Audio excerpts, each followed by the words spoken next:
frente aqui, né? Boa noite, queridos irmãos. Sim. Tá muito escuro para vocês ou preferem que deixe o lado de trás aceso? Acho que assim, né? Tá bom. É? Tava bom. Sim? É isso? Tá, não durmam, gente, por favor. Hoje é assim. Gente, é uma felicidade estar aqui com vocês essa noite, né? Essa recepção sempre muito carinhosa e muito amorosa, né, do seu Nelson. Então, a intenção da noite de hoje é a gente aprender juntos, a gente refletir juntos, a gente construir, a gente desconstruir.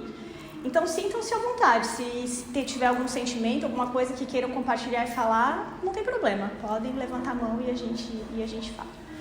E por que eu falo que é refletir juntos, né? Toda vez que eu estou indo para uma exposição doutrinária, participo todas as quintas delas, e eu vejo um tema assim, eu faço uma análise do qual conhecimento que eu tenho sobre esse tema, o que eu já aprendi, por que será que ele está vindo, quais aprendizados novos que eu posso ter com que aquela noite possa trazer. Então eu já começo fazendo esse convite para vocês. Quando vocês chegaram aqui na noite, devem ter visto lá pelo Instagram, né, o tema, ou chegando aqui mesmo e vendo espíritos endurecidos, o que será que provoca aí dentro para vocês, né? O que provoca dentro do coração, no pensamento, nos sentimentos? Será que vocês olham para dentro de vocês? Será que vocês pensam em alguém, um familiar, alguém que é difícil? Enfim, a ideia é a gente fazer um mergulho na gente mesmo, né? A gente sabe que toda vez que a gente recebe um tema, a gente tem que olhar pra gente mesmo. Então, como a dona Fabiana veio, eu falei, ih, lá vem, né? Tá bom, espíritos endurecidos. Vou eu olhar para as minhas durezas, vou olhar para os meus colegas e aprender um pouco mais com esse tema que, assim como o Sr. Nelson falou, é tão, tão importante pra gente. Então, vamos lá. A gente vai começar pelo Evangelho segundo o Espiritismo, que ele já traz de cara o conceito pra gente, tá? Que vai falar que os maus espíritos são os que ainda não foram tocados pelo arrependimento, que se comprazem no mal e não sentem nenhuma pena pelo que fazem, que são insensíveis às repreensões, repelem a prece e frequentemente blasfemam contra Deus. São essas almas endurecidas que, após a morte, se vingam dos homens pelos sofrimentos que suportaram e perseguem com seu ódio aqueles a quem detestaram durante a vida, seja obsediando-os, seja perturbando-os com alguma falsa influência. Vocês vão vendo que o grau ele vai aumentando, né? Ele começa ali os espíritos que ainda não foram tocados pelo arrependimento, até aqueles que entram num processo de obsessão para com outros desafetos que eles têm. E a gente vai tentar olhar na noite de hoje como esse processo se forma. A gente vai sim acabar com o exemplo de um espírito talvez na maior nível de rigidez, mas a gente só vai conseguir fazer isso quando a gente conseguir olhar um pouquinho mais pra gente. Se a gente entende a máxima que é amar o outro como a si mesmo, eu preciso olhar para as minhas fragilidades, eu preciso olhar para as minhas tendências e aquilo que eu ainda não consegui desenvolver para eu conseguir olhar com um pouquinho mais de amor e um pouquinho mais de compreensão com o outro. Então a gente já começa desconstruindo, né? Pra gente não olhar e dizer, nossa, é aqueles que têm ódio, aqueles que não conseguem ouvir falar de Deus, isso aí é o nível extremo, né? E aí eu chamo a atenção para essa imagem que eu selecionei aqui para trazer para vocês.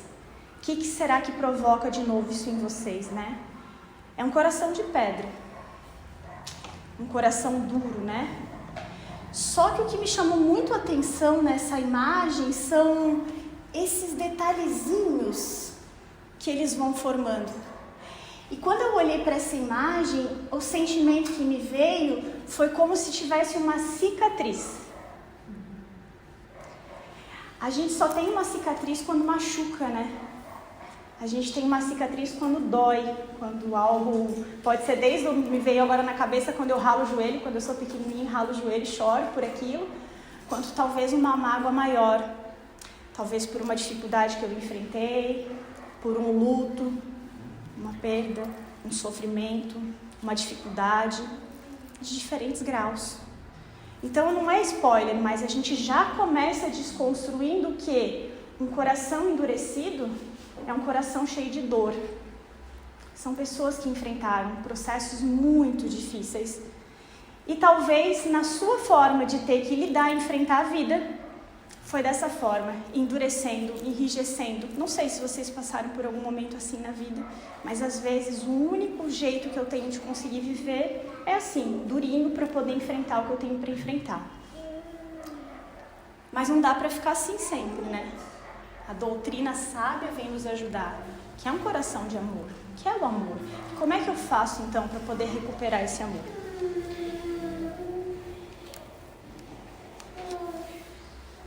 Para a gente falar um pouco sobre esses espíritos endurecidos, eu vou voltar um pouquinho lá na escala espírita, lá no EJA, seu Nelson. Quando lá no livro dos espíritos a gente fala um pouquinho sobre a escala espírita, né?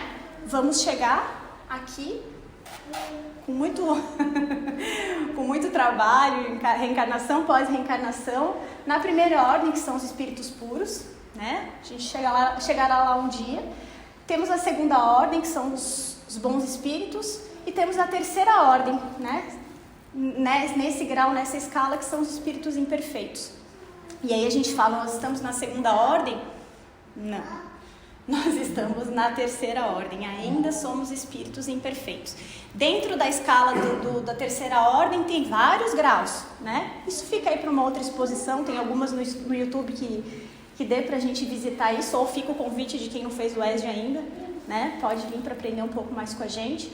Mas a gente vai se ater um pouco mais sobre a terceira ordem, onde fala que a ignorância, o desejo do mal e todas as paixões más que lhes retardam o progresso. Então, quais são as características que esse espírito tem? Egoísmo, orgulho, vaidade, preguiça, crítica, materialidade, ofensa e paixões. Será que a gente está identificando algum desses que permeiam na nossa vida? Alguns, né, talvez. E aí eu vou usar um pouco aqui de Joana de Ângeles, vou usar um pouco de psicologia e um pouco dos aprendizados, para a gente poder pensar como é que se forma essa personalidade endurecida. E quando eu falo de personalidade é porque eu estou falando das experiências que a gente tem aqui na Terra mesmo, né? Nesse planeta escola que a gente tem. E da escala que a gente tinha visto antes aqui, do egoísmo, orgulho, eu vou citar duas principais e mais conhecidas, que seriam o orgulho e a vaidade. O orgulho vos induz a julgardes mais do que sois, a não aceitar uma comparação que vos possa rebaixar e a vos considerar-vos, ao contrário, tão acima dos vossos irmãos, quer em espírito, quer em posição social, quer mesmo em vantagens pessoais, que a menor paralelo vos irrita e aborrece. E o que acontece então? Entregai-vos à cólera. A cólera a gente sabe que é o estágio maior da raiva, né? Quando começa irritando. E aí eu separei algumas características, algumas reações de quem tem as características do orgulho, para que a gente possa pensar, olhar um pouquinho para isso, primeiro para aqui dentro, para a gente mesmo, mas talvez para alguns irmãos que estão no nosso convívio, na nossa família, no nosso trabalho, nas nossas relações, né? Quais seriam essas características? Dentro do orgulho, contraria-se por pequenos motivos. Então, uma pessoa orgulhosa, ela se sente contrariada. Uma pessoa de opinião forte, uma pessoa que tem a opinião dela e fica muito brava, muito irritada quando alguém te contraria, porque parece que o seu pensamento, o seu ponto de vista é aquele que é mais importante. Ou seja, uma pessoa que não tem muita paciência em entender o ponto de vista do outro, ela quer fazer prevalecer o que é dela. Reage explosivamente a críticas. Aqui uma está ligada à outra, né? Ou seja, se eu chego e falo, mas por que você está fazendo desse jeito? Às vezes a pessoa já responde, que jeito? Como é que eu estou fazendo? Né? Porque já é uma reação. A pessoa nem esperou, ela já reage a algo para poder repelir e nem deixar que haja uma conversa, haja um diálogo, haja uma compreensão. Necessita ser o centro das atenções. Ou seja, naquele momento é ela que quer ser evidente, ela que quer atenção, é ela que tem que prevalecer, ela que tem que predominar. Não aceita seus erros. E às vezes lá no íntimo a gente tem isso, né? E olha só, aí às vezes a gente pensa que isso pode nos ajudar a evoluir. Ajuda, mas sem orgulho. Porque às vezes o orgulho a gente interpreta isso de uma forma equivocada. E aí a gente não aceitar alguns erros, alguns equívocos, a gente fica com aquilo, né? Lapidando aquilo, aqui, fica remoendo. Menospreza as ideias do próximo. Tá lá ligada, né? Então, se eu nem consigo ouvir, é porque não me cabe, não entra, não quero saber as ideias do outro. Ao ser elogiado, enche-se de satisfação. Ah, olha eu aqui, né? Tipo, enche o meu ego, né? Infla meu ego, é para isso que eu quero. Então, por isso que eu não quero ouvir a opinião do outro, porque o que importa é eu ouvir aquilo que eu realmente penso sobre mim, e eu tô no centro. Eu quero ser elogiado. Preocupa-se muito com a aparência exterior. Depois a gente vai falar de vaidade, mas é aquela, a gente tem que se preocupar, com certeza, né? Com a aparência, com a saúde, né? Tá bonito? Eu vou chegar aqui esculhambada, né, seu Nelson?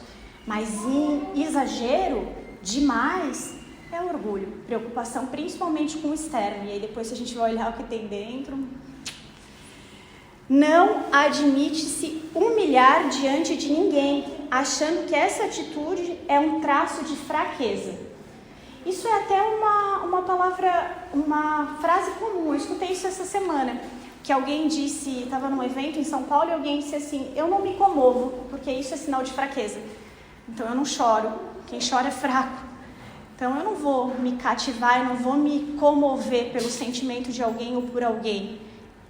Eu fico firme. Usa de ironia e de deboche como resposta. Então aquelas pessoas que acabam respondendo a algo com um tom irônico, com um tom debochado, está muito próximo do orgulho, né? De novo, a opinião dela está no centro e ela ainda não consegue conviver e compreender com a opinião do outro. Então o orgulhoso vive na ilusão e cria barreiras para penetrar na realidade do seu interior. Na maioria dos casos, é um mecanismo de defesa. Lembra que eu falei para vocês que o coração era um coração que estava ferido? Por que existe o orgulho? O orgulho é um mecanismo de defesa. Talvez aquela pessoa, ele está dizendo aqui para a gente que no fundo, não consegue aceitar os seus próprios erros. Se sente ameaçado pela opinião do outro, então por conta disso não consegue escutar e coloca a sua opinião no centro. É quase que uma pessoa que está dizendo, não consigo conviver. Se a gente conseguir olhar por esse ângulo, talvez a gente comece a acolher um pouco mais o nosso próprio orgulho e comece a olhar para isso de uma forma diferente. Ok, eu errei, mas eu não estou no momento de uma condição de aprendiz? Se eu me colocar numa condição de aprendiz em qualquer determinada função, ou aqui na Terra, ou nas atividades que eu faço diárias, eu vou ter um pouquinho mais de compaixão por mim mesmo. E aí, quando eu ver o erro do outro, eu também começo a ter um pouquinho mais de compaixão pelo erro do outro.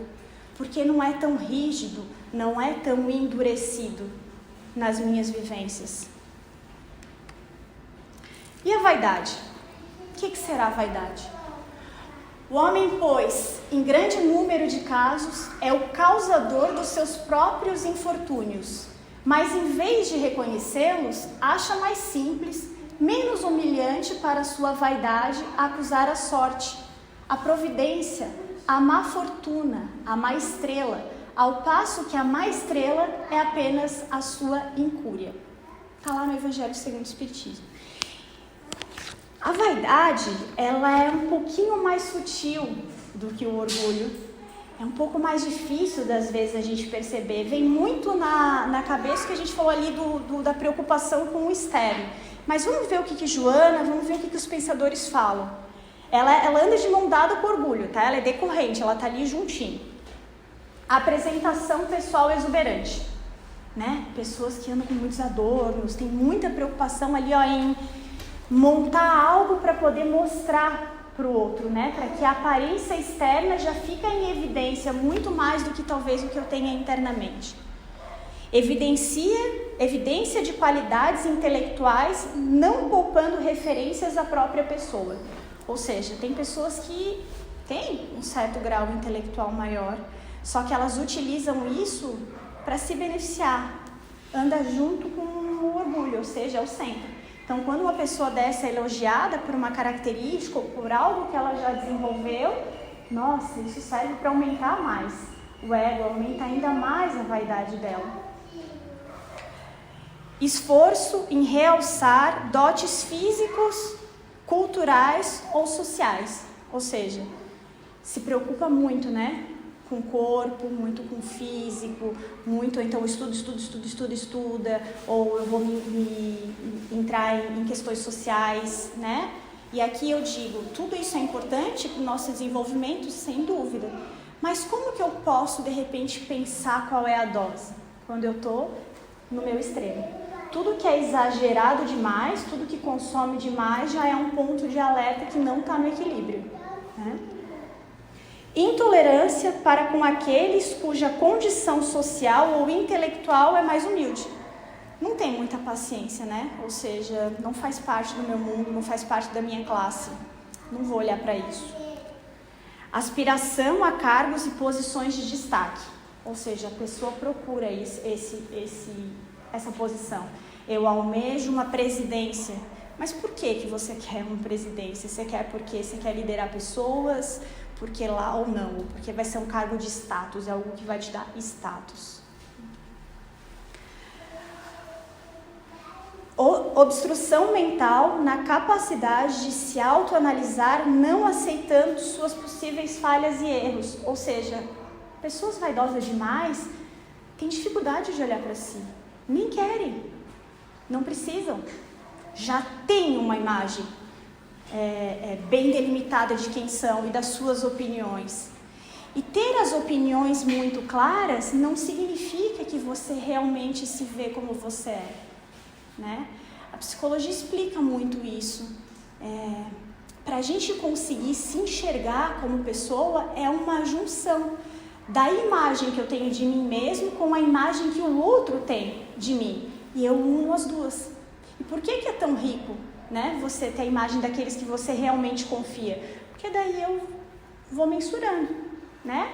Ainda somos espíritos em processo de aprendizagem, ainda não temos total clareza de quem realmente somos. Então, aquele que realmente eu confio, aquele que eu sei que me ama e que vai me ajudar, eu posso ouvir. Aquele que em alguns determinados momentos vai dizer, opa, você dosou demais, você não precisava, você se exaltou, ou você fez isso. Eu tenho que agradecer esse companheiro, esse irmão que está comigo, porque ele está me ajudando. Não ajudando como apontando o dedo para mim, para me julgar, mas com interesse genuíno que eu possa crescer e vir a me conhecer e ser cada vez melhor. É muitas vezes sutil, como eu já falei, quase que sempre presente dentro de nós, e o perigo, ele reside nos excessos, ou seja, o vaidoso muitas vezes vive desempenhando um personagem, né? Como eu falei para vocês, se ele não tem essa clareza de quem realmente ele acredita que é alguém. Então eu desempenho esse papel. Tá vendo como é sutil? Muito sutil. Quando a gente é criança, quando a gente é adolescente, a gente se imagina ser alguma coisa, né? Ah, eu gostaria de ser algo, eu gostaria de me projetar a algo. Tem adultos que continuam com a mesma projeção sempre e vão continuar projetando e vão desempenhar esse papel. O que pode acontecer com isso? Eu não vou ser verdadeira aos meus sentimentos. E mais do que não ser verdadeira aos meus sentimentos, quando vier os desafios da vida, eu não vou ser totalmente íntegra com aquilo que eu ainda preciso evoluir. E também não vou conseguir olhar para o outro de uma forma que eu consiga estender a mão e possa ajudá-lo também nesse processo. Porque vamos lembrar, a nossa missão é a nossa evolução. Estamos aqui para isso. É a evolução. Esse é o caminho.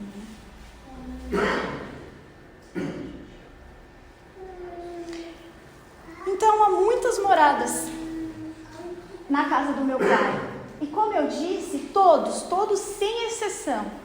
temos o mesmo ponto de partida e o mesmo objetivo. O ponto de partida, todos nós, como espírito, nascemos simples e ignorantes. Deus, em sua infinita bondade, criou todos iguais. E todos vamos cumprir o mesmo objetivo, que em tempos diferentes, em formas diferentes, chegaremos lá na escala espírita que vocês viram lá, na evolução. Alguns talvez vão aproveitar um pouco mais, com mais responsabilidade, com mais consciência. Alguns em determinado momento ainda vão prevalecer, o que é o orgulho, o que é a vaidade, as más tendências, e vão demorar um tempo um pouco mais.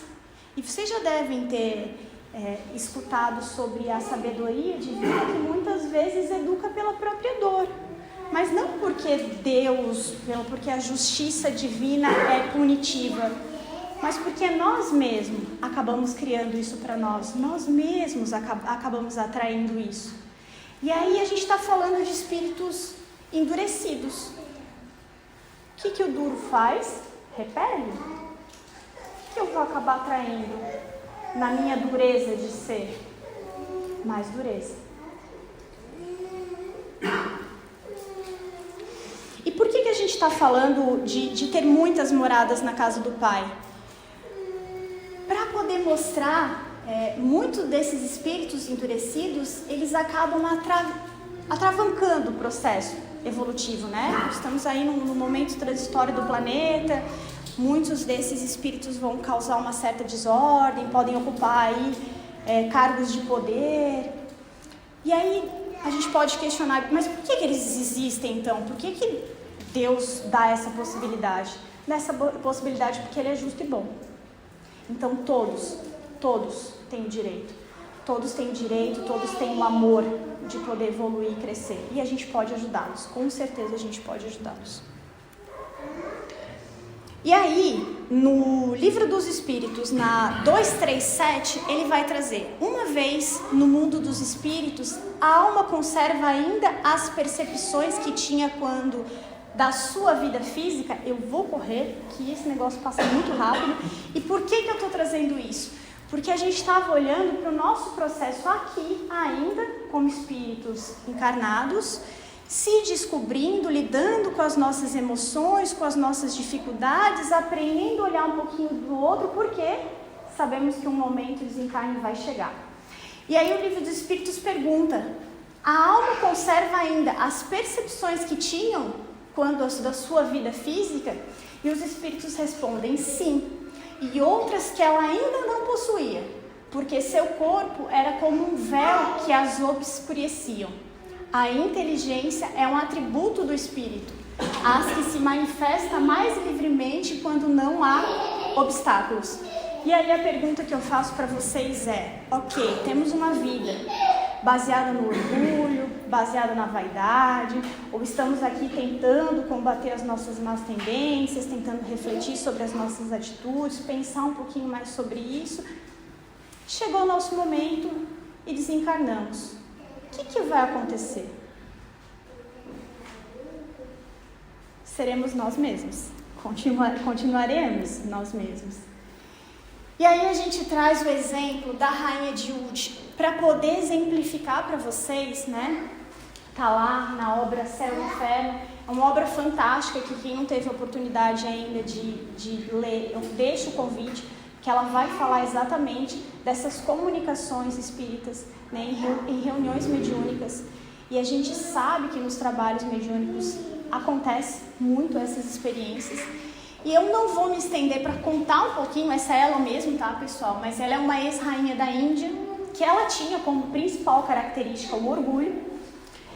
Ela era enfadada com tudo que fosse da tradição dinástica, ou seja, tinha que ser delas dentro daquela condição indiana, desprezava qualquer valor espiritual.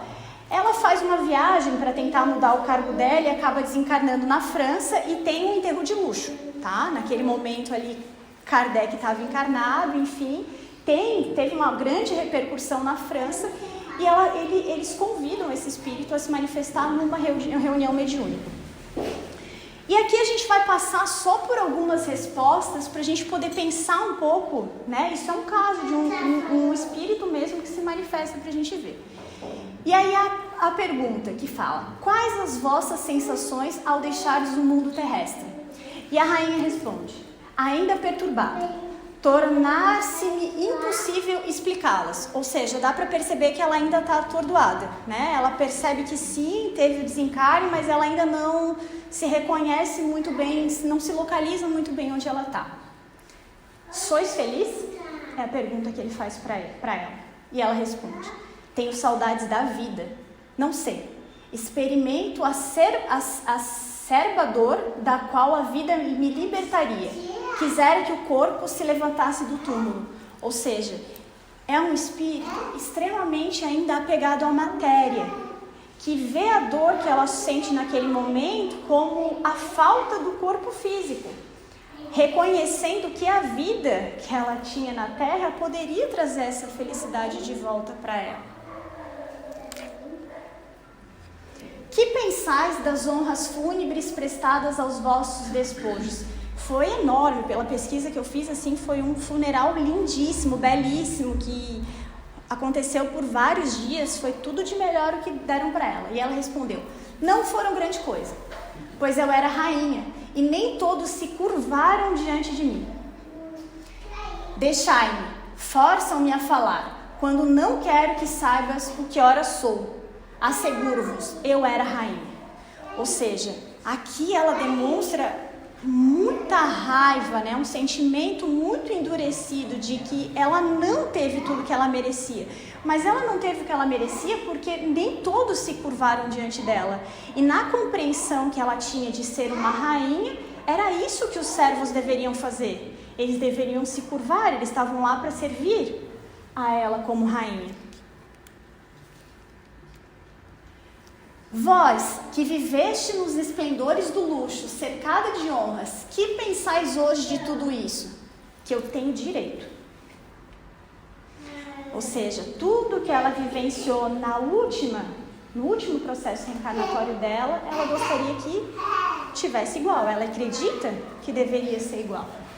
A vossa hierarquia terrestre concorreu para que tivéssemos outra mais elevada nesse mundo. Em que horas estais? Continua a ser rainha. Percebem que ela não muda o discurso dela e continua a ser rainha. Que se enviem escravas para me servirem. Mas não sei, parece-me que poucos se preocupam com a minha pessoa aqui. E contudo eu sou sempre a mesma. Ela tinha muita determinação. Eu não sei de vocês, mas me causou uma mistura aqui dentro quando eu li isso, sabe? Do tamanho da certeza que ela tinha, que me enviem escravas para me servir. É isso, eu sou rainha. E vocês estão me abolando com um monte de perguntas onde vocês deveriam estar aqui para me servir. Era esse o pensamento dela, né? No ponto de vista da felicidade humana, quais as diferenças que assinalais entre a vossa religião e o cristianismo? E ela diz: a religião cristã é absurda. Diz que todos são irmãos. Então, para alguém que via diferença de classe, por ela ser rainha, por ela pertencer a uma classe, acha um absurdo que todos possam ser iguais, né?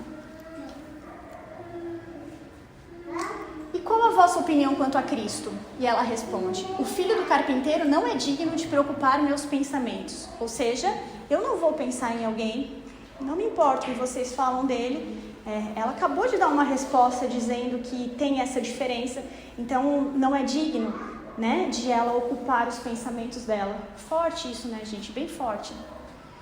Que pensais desse uso pelo qual as mulheres muçulmanas se furtam os olhos masculinos? Penso que as mulheres nasceram para dominar. Eu era mulher. Por ela ser mulher, ela acredita que as mulheres tinham esse poder.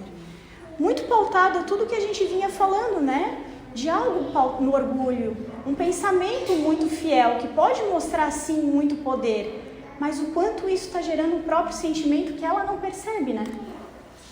Tens reminiscências de encarnações anteriores e esta que vindes a deixar? E ela se acredita, deveria ter sido sempre rainha. por que acudistes tão prontamente ao nosso apelo? E aí eles dizem, porque ela, querendo ou não, ela veio na reunião mediúnica. E ela responde, eu não queria fazê-lo, mas forçaram-me. Acaso julgarás que eu me dignaria responder-te? Que és tu ao meu lado? E quem vos forçou a vir? Eu mesma não sei, posto que não deva existir ninguém mais poderoso do que eu. Sob que forma vos apresentais aqui? Sempre rainha. E pensais que eu tenha deixado de o ser? És pouco respeitoso. Fica sabendo que não é desse modo que se fala com rainhas. E como se explica o fato de, despojado de tudo isso, conservar o vosso espírito tais aparatos, sobretudo os ornamentos? Porque ela se via, né? E ela diz, é que não me deixaram, sou tão bela quanto era e não compreendo o juízo que de mim fazeis. É verdade que nunca me vistes. Ou seja, ela percebe que é o outro que não está deixando ela ser quem ela realmente é. Ela tem certeza absoluta de quem ela é, de que continua sendo a mesma pessoa, mas é o outro que não permite, é o outro que não a respeita. E é uma característica muito comum, né, daquele que está fragilizado ou muito endurecido. Ele não deixa o outro se aproximar porque a certeza é tão grande, que acaba a culpa vindo para o externo. E qual a impressão que vos causa em vos achardes entre vós? Se eu pudesse evitá-lo, tratem-me com tão pouca cortesia, ou seja, por mais que aqueles espíritos devessem ser muito amorosos e respeitosos, ela via isso como uma falta de respeito por não reconhecerem o tamanho poder que ela gostaria de ter naquele momento. E aí Luís fala, deixai a pobre perturbada, tende compaixão da sua cegueira, e Oxalá vos sirva a ela de exemplo. Não sabeis quanto padece o seu orgulho. Ou seja, ele reconhece que naquele momento ela está cega pelo tamanho do orgulho que está cristalizado, que está endurecido. E mesmo assim, vai ter uma nota de Kardec falando que não esperaria realmente que isso fosse diferente ali numa primeira comunicação, né? Ali o objetivo era entender um pouco mais e conhecer um pouco mais daqueles espíritos. Com certeza toda a espiritualidade foi auxiliando ela no processo, né? Mas eles já tinham uma certeza de que não tinha muito como esperar de um espírito desse. E aí olha como aqui a espiritualidade é sábia de reconhecer que, dependendo do grau de endurecimento que uma pessoa se encontra, a gente precisa olhar para ela com aquilo. Se eu voltar ao que eu falei, do tamanho do sofrimento que ela está, ela não consegue mesmo. Pede para uma pessoa que está passando uma grande dificuldade amar alguém. Ela não está nem conseguindo lidar com a dor dela. Como que ela vai conseguir olhar para o outro? E aí é a gente que precisa fazer esse movimento de compreensão, esse amor de cuidado, esse amor de olhar um pouco mais para o próximo. E aí o que a gente aprende com esse caso da Rainha de Udi e principalmente essa pincelada que a gente deu, né, nessa importância da gente fazer essa autorreflexão, essa análise, essa reforma íntima. Amor e cura para a gente poder evoluir. A gente não evolui de outro jeito sem ser por amor e por cura, né?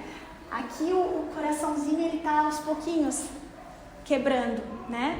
E não é quebrando de quebrar, porque se quebrar, se der o soco forte, pode estilhaçar e daí não quebra mais. Mas a água, ela vai modulando, ela vai passando, ela vai fazendo um carinhozinho. E aí a gente pensa no maior exemplo que a gente teve, né, de amor na Terra até hoje, que foi Jesus.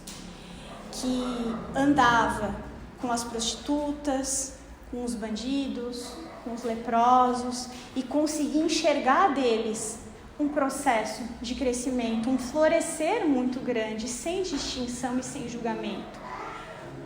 Com uma palavra de amor e com uma palavra de carinho, que a gente possa se inspirar nisso para poder ser compreensão, uma esperança no olhar, um olhar ou uma palavra mais empática de amor, um gesto de amor, Ou talvez, se eu não consigo chegar perto ainda, uma prece por aquele irmão ou por aquela pessoa, reconhecendo que a vida é muito sábia e que se essas pessoas com esse perfil mais endurecido estão na nossa vida, também servem para que a gente possa aprender a evoluir, para que a gente possa desenvolver um pouco mais a nossa caridade, que é o contrário do nosso orgulho, para que a gente possa olhar com mais amor, para que a gente possa abrir um pouco mais o nosso ouvido e os nossos corações, né?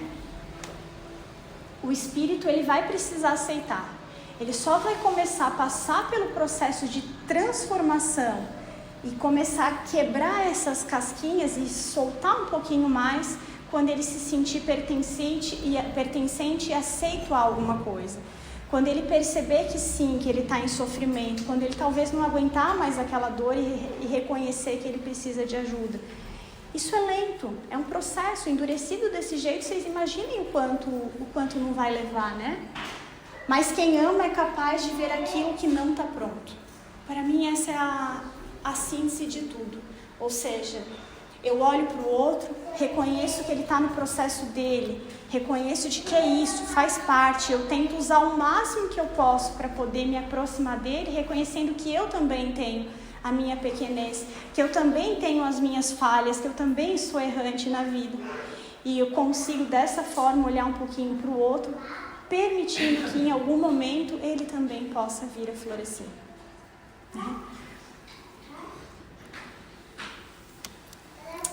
Que possamos ter um olhar mais amoroso para a gente mesmo, para que depois a gente consiga estar com outros em diferentes níveis, evoluindo juntos. Obrigada.